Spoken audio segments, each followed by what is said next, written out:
We start today with two Iraq War veterans, Jon Soltz, who only just recently returned from another tour in Iraq to chair his position at VoteVets.org. Matt Ho, a former Marine Corps captain and State Department official who now serves as a senior fellow at the Center for International Policy. I have learned much from both of these men, and they have a perspective that those of us who have not been to these wars simply could never have. Jon, first off, welcome home. Obviously, everybody must be delighted that you're here safe and sound. I'm glad to be here with you, Dylan. Time to fire it up like the old days. All right. If you want to do it, then let's do it.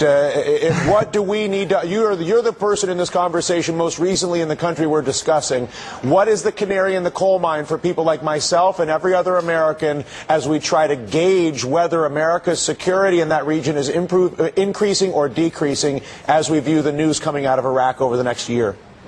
Well, I think the first thing is it's very humbling for the people who fought in this war so many times over the last 8.5 years to get home, and it's a welcome home moment for everyone.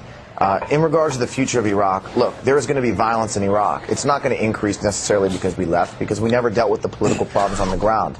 There was violence long before we left, or long before we entered, and there's going to be violence long after we leave. The Iranian influence in Iraq is a huge concern. Most likely we're going to see Sunni groups press the Maliki administration, trying to probably continue their objective to assassinate key government officials. And the Iranians are not going to do some type of big invasion of Iraq like the right wing is pointing out. They have huge political influence inside the Iraqi government. So I would expect to see some testing of the Iraqi government and violence to continue to be what it's always been, which is a good clip of civilians getting killed across the country.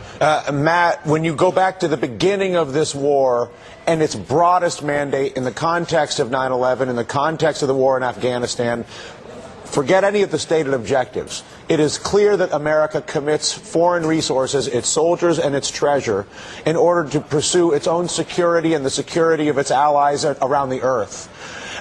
If you were to look at our current position, if you were to look at the stability of our relationships in the Middle East, both militarily and diplomatically, how would you characterize them today, and what are the key drivers as to whether that relationship deteriorates or improves?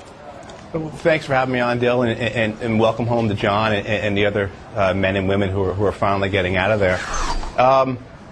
Tom Ricks wrote a book called Fiasco about the first part of the Iraq War, and I don't know if there's a better or more apt title. You look at what the costs were, and you look at who benefited. I mean, let's just talk about who benefited from us invading Iraq and occupying Iraq.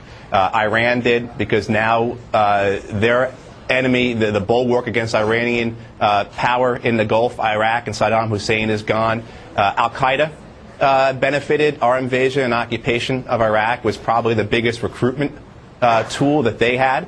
And in terms for the Iraqis, a handful of Iraqi exiles who we brought back into the country benefited by being put in positions of power or becoming rich.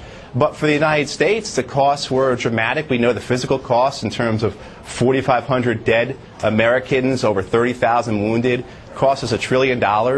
And it cost us our prestige, and it cost us our honor. And so, I'm not sure if we'll talk about the president's speech today, but getting to the president's speech, I was disappointed he didn't acknowledge that. The president was right about Iraq in 2002 and 2003, when the majority of the country wanted to go to war. And now the majority of the country realizes that Iraq was a mistake. And so I'm disappointed the president didn't say that, say that to the world. That would have made a big difference to not just the Iraqis, but also to a lot of people in this world in terms of getting the image or the prestige of the United States back again. Yeah, and I ultimately believe it will be the behavior of the American people themselves that will exhibit that prestige. And I can't think, Jon, of a better opportunity to represent our own communities and our own selves at our best than the desperate need for assistance and resources and employment that is upon our nation today, whether we want to discuss it particularly or not, that is to address the PTSD and the unemployment and the family situations for so many of our returning veterans, where it is difficult enough with a job when you return. It has to be absolutely excruciatingly painful without a job. I had a long conversation, John, with Paul Rykoff,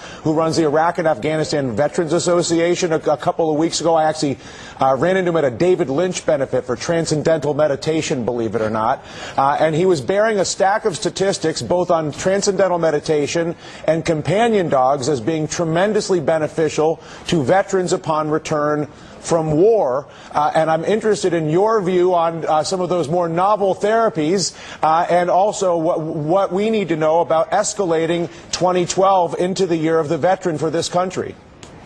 Well, obviously, that's one of the things we do at VoteVets is we take the veterans' voice and we put it in the political debate.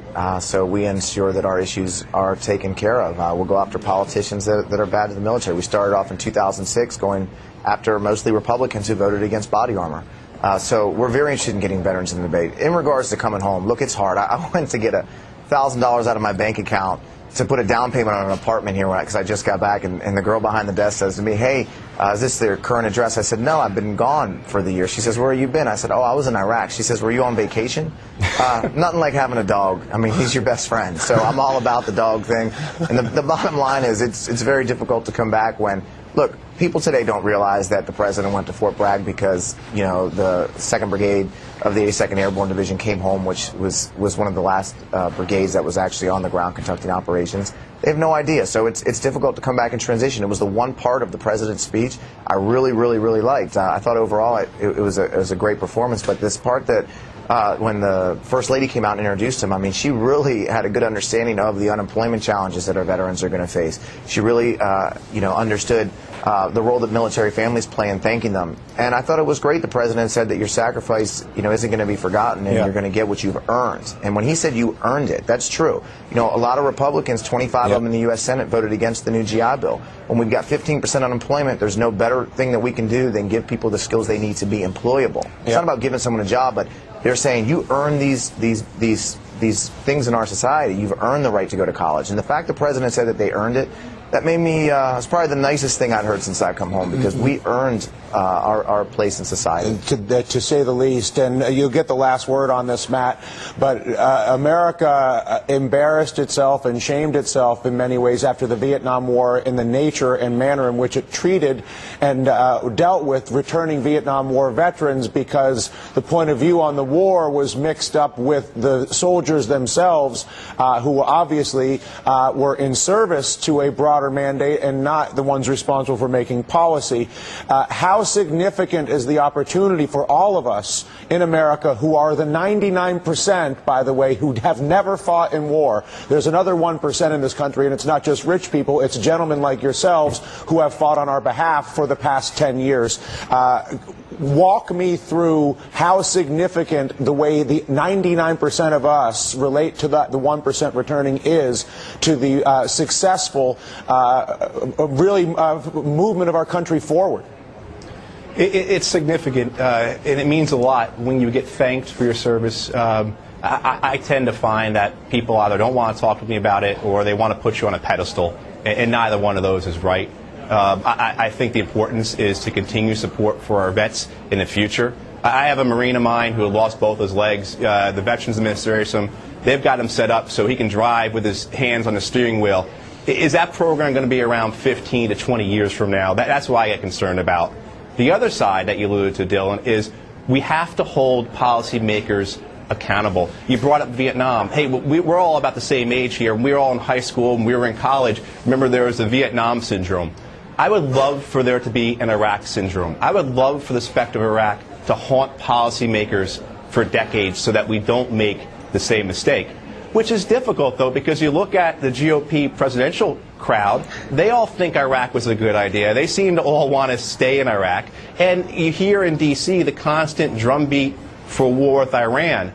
So I get upset because we're not holding people accountable for poor decisions. I mean, who was fired because of the Iraq War. We fired a couple of guys over the Walter Reed scandal, but no generals, no civilians were ever held accountable for what was possibly the greatest American foreign policy disaster of all time. So I think keep taking care of the vets, but hold the folks in D.C. accountable for their decisions. Yeah, and that's a critical distinction that we got backwards out of Vietnam, holding soldiers to account for policy. We now have an opportunity to help our soldiers heal and welcome you home and listen to you, hear your stories. I'd love to hear your stories.